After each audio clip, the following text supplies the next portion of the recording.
Good morning, wrestling fans. Welcome to PWR Today for Friday morning, Friday the 13th. It's the band they call Meathead. It's Matthew Thomas. Matthew, are you feeling spooky in May? I always feel spooky when I talk to you.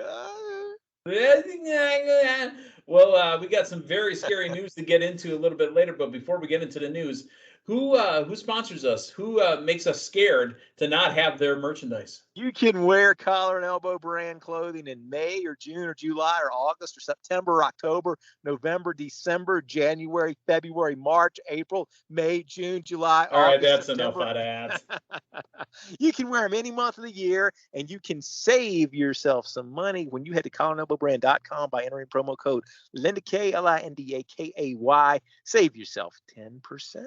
Hey, let's talk about the lovely Linda Kay, and let's talk about what's going on this Sunday in Cedarburg, Wisconsin, at what's been dubbed the the home away from home. Technically, it's the home arena for Great Lakes Championship Wrestling and David Hero, but it's being taken over.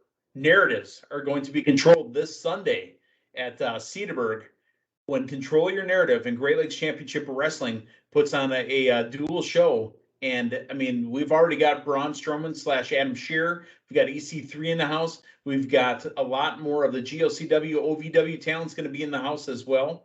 Linda Kay ring announcing as well. She might have her narrative controlled. Big show in Cedarburg this Sunday. Hey, just as long as Dave doesn't put his federation on the line like he did some years back, where he actually Where he lost it to control Tommy. Yeah. Well, I guess it was Abyss, right? Well, he lost it to Abyss, and I think Abyss gave it to Tommy. Yeah, and I think Damien was involved in that in some capacity. I think Damien might have cost him the company, but right. Yeah. So just hope he doesn't put that on the line, and everything will be good. It should be a really good show. Sorry, I can't make it down for it, but I know that you will carry me with you. Yeah, I'll be in the house for this one. I've got to see Linda have her narrative controlled. I've got to see, because this is a low ceiling building. Braun Strowman literally, I think, can touch the ceiling from the floor. Oh my That's goodness, how big he is, and that's how low the ceiling is. So that's impressive. So he needs to be careful if he goes to that top rope. I don't know if he's going to the top rope. All right. Another scary thing to think of is, remember when NXT was out and the Black and Gold brand was out touring, and we enjoyed going to see these, up and coming talents? Absolutely. Well, NXT 2.0 is set to resume touring. I'm afraid of the outcome. Yeah, it's a risk. Because here, I'll be quite honest with you. And it's not like the Ukraine, right? Where you put all your guys on Ukraine. The Ukraine is not weak. Risk the board game. Go ahead. So it doesn't. And I might be wrong, and I might eat these words, but it doesn't look like it is a conducive product right now to touring. I mean, it is being predominantly set up as a studio wrestling program.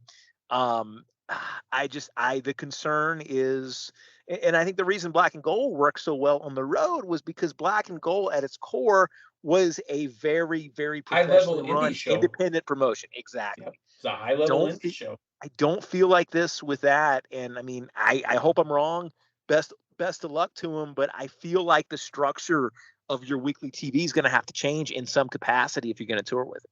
So here's why I want it. Because I'm getting tired of looking at NXT. It reminds me of Impact at Universal Studios. We see the same people over and over. It looks the exact same. If you're going to go out and hit the road, record them for NXT. Now, right now, the talk is only that they're going to tour the state of Florida, which is safe, which is fine, beginning in June. But, I mean, make it look a little bit different, because right now it's studio wrestling, and I can't do it. Well, and the thing of it is, Linda and I have talked about this the last couple of weeks, but it is such a routine crowd and, such a consistent crowd that basically the vocal majority there are, deciding who's a babyface, who's a heel. I mean, Cameron Grimes quintessentially is being booed out of the building every single week. And that's probably a handful of people that's, kind of carrying the crowd with them, but you don't really get you get an idea of where everybody's at just by the same group of people on a weekly basis. So it's I'm right there with you. If they do take it on the road, I mean, put some in the can and make it look different. That was a wild weekend for me too, and I started putting stuff in the can. So let's move on. Sorry, that's a scary thought for you guys as well here on Friday the 13th. A scary injury for Hikaru Shida. She is out of the Owen Hart Foundation tournament, and taking her place, Chris Statlander. Yeah, interesting. Sorry to hear that, and hopefully she can get recovered and get back in the ring soon. To make it clear, it wasn't a scary injury. I just wanted to keep with the theme of Friday the 13th. But Hikaru Shida, unable to perform in the tournament, will be replaced by Chris Statlander. Now, let us get into Rampage and Smackdown. Normally I say Smackdown and Rampage, but again, Rampage, depending on when you're listening to this, is probably already over. Yeah, and I mean, I think you watched it this morning when you were eating your oat boats, right? Oat boats? Was that a knockoff for Cheerios? So oat boats, if memory serves me correctly, that was the cereal. Well, that was the cereal that Uncle Jesse was writing the jingle to in Full House. Oh boy. When I see Uncle Jesse, I think of just a good old boy. Yeah. Well, you know what? I would not mind hearing that song covered by Jesse and the Rippers, so everything could come full circle. Oh, Jesse and the Rippers covering the theme song to the Dukes of Hazzard. Do you know Waylon Jennings once tied George Jones to a tree? Yeah. Beats all you ever saw, been in trouble with the law since the day they were born. So yeah, plenty of Uncle Jesse's to go around. Do you know why I know the words to that song? I don't. I think we've talked about this on air before, but maybe it was off air. It was a Nike commercial for Randy Moss and Jason Williams. And that song used to play over the top of it, how they both came from Marshall University. Oh, man, that sounds vaguely familiar. Making their way the only way they know how. Yes, sir. That's just a little bit more than a law allowed, though. So let's move on. Let us talk about Rampage coming up this afternoon, later this afternoon. If you're used to watching it at 10 Eastern, 9 Central, maybe you're DVRing it, so you're watching it tonight. We've got a handful of matches here. Let's talk about the first match. Open it up to show the Death Triangle. Pac, Rey Fenix, Penta Oscuro will take on Mark Quinn, the Butcher, and the Blade, the Andrade family office in an opener. I would expect to see some interference from the House of Black as they continue on with their thing with the Death Triangle. Sean Spears has a match with Bear Boulder. Ruby Soho one-on-one with Rio. And we've got AEW TNT champion Scorpio Sky and Frankie Kazarian. Frankie Kazarian getting his shot at the TNT championship. I will not read you the spoilers. Obviously, I read off of them, but I have to tell the story that happens off air after Rampage went off the air. Matthew Thomas, apparently, CM Punk came out. Danhausen put a curse on CM Punk. He died, laid in the ring until everybody left the building. Oh, that's great. That's fantastic. That is just that I don't have words for it. That's outstanding. Can you imagine them breaking down the ring around Punk? And I like the fact that like the fans are done with it enough to just let Punk lay there and not move. Right. I mean, at some point I'd come down. Hey, Phil, you okay? All right, buddy, we're gonna go home now. Think about how long Punk had to lay there for the bulk of the crowd to just leave. At least an hour. All right, Phil. Hey, Phil, we're gonna go home. Call us later if you need anything. Okay, bye. Oh yeah, it's fun stuff. That's the kind of stuff in wrestling that just those little one-offs that just tickle me. I mean, something fair, right? Your thoughts on these matches here? The again trios match, Death Triangle taking on Mark Quinn, the Butcher, and the Blade. Where is Isaiah Cassidy? Yeah, that's a good question. What stood out to me when you ran down the card was we hardly ever see Sean Spears wrestle until he's got a match, whether it was his match against Wardlow or what he's doing with, I guess, his involvement, building up next week after he, let's see, what's his involvement? Does he have to wrestle? He's going to wrestle Wardlow in a cage. Yeah. Special guest referee, MJF.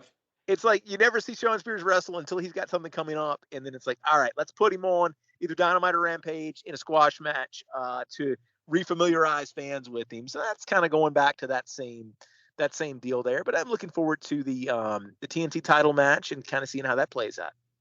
All right. Ruby Soho and Rio.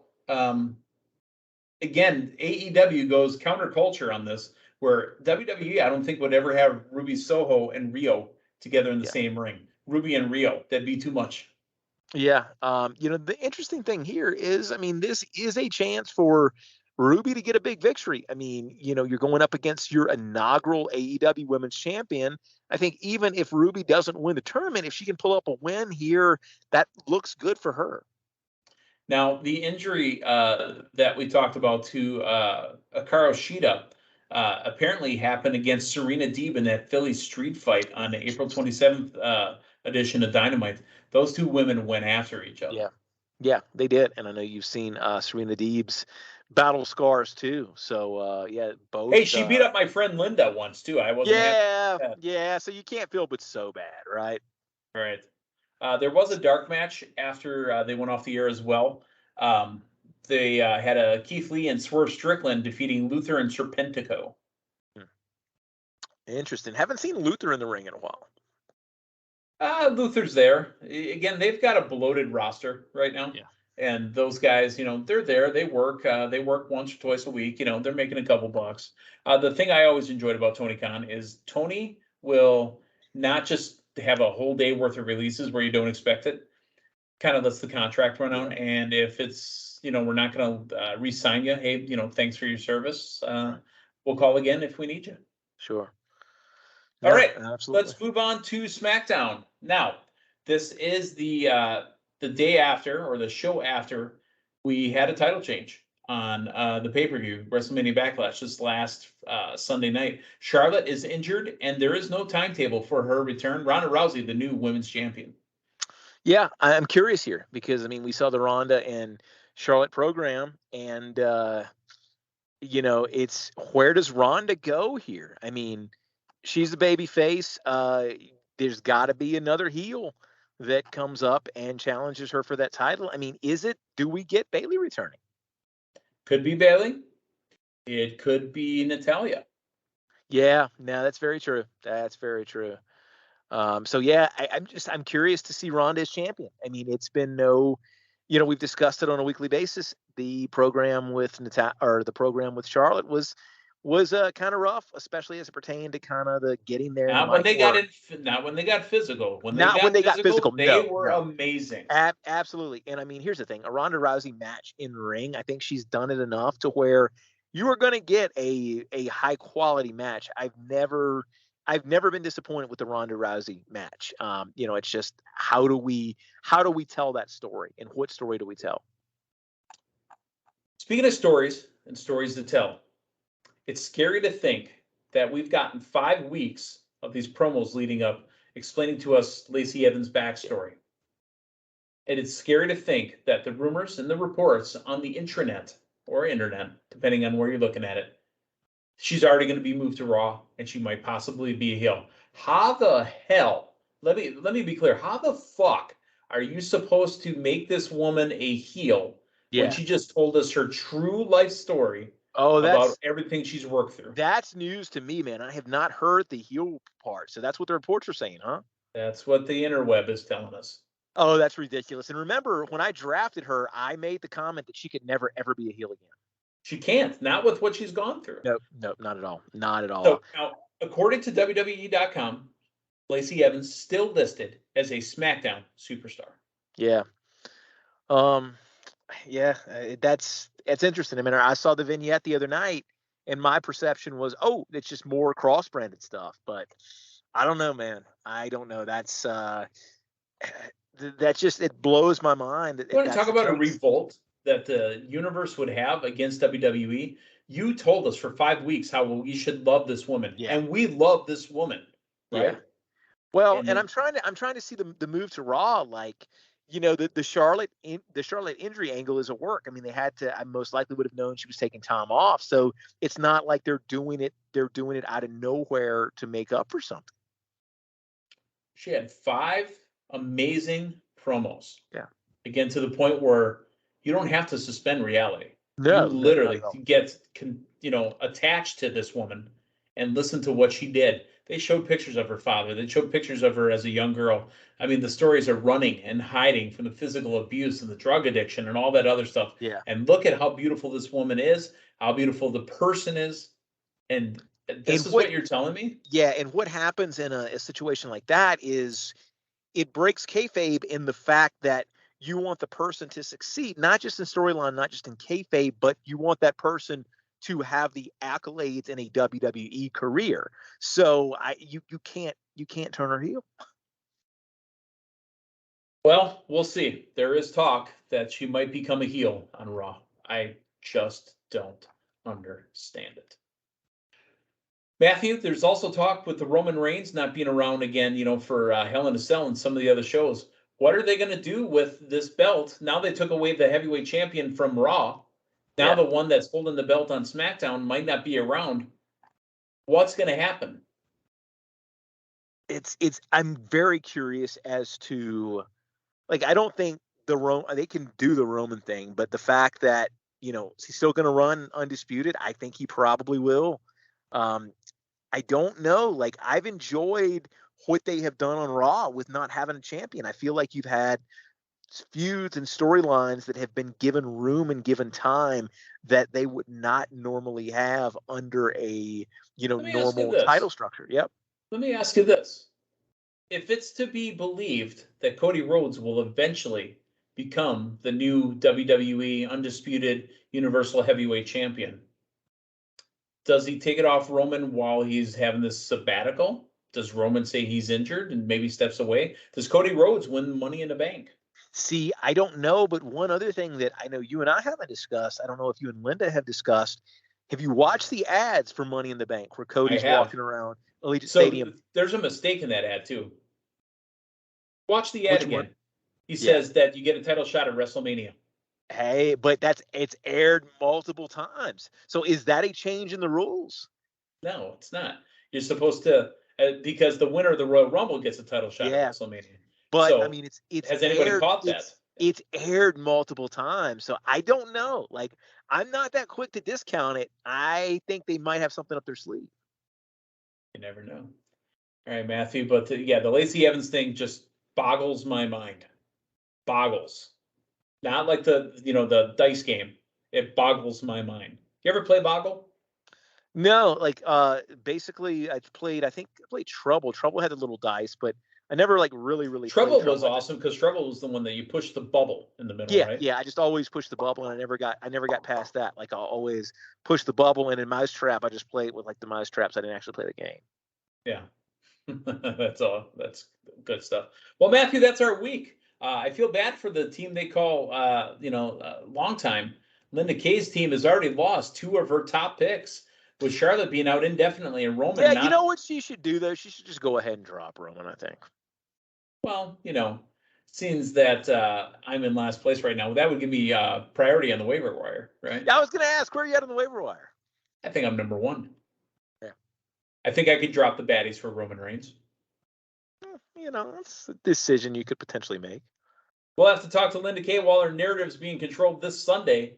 So, for Matthew Thomas, for Linda Kay, I'm the man they call Meathead. Hey, thanks for stopping by. Thanks for listening this weekend. And thank you to all the new viewers and listeners that we picked up. Go ahead and check out those other videos. Make sure you're liking, subscribing, commenting. We're available on Facebook, Apple Podcasts. We're available on Spotify, available on the YouTube, the Stitcher, and all your other streaming podcast forms. So, for Matthew, I'm Meathead. Thanks for stopping by. So long, everyone.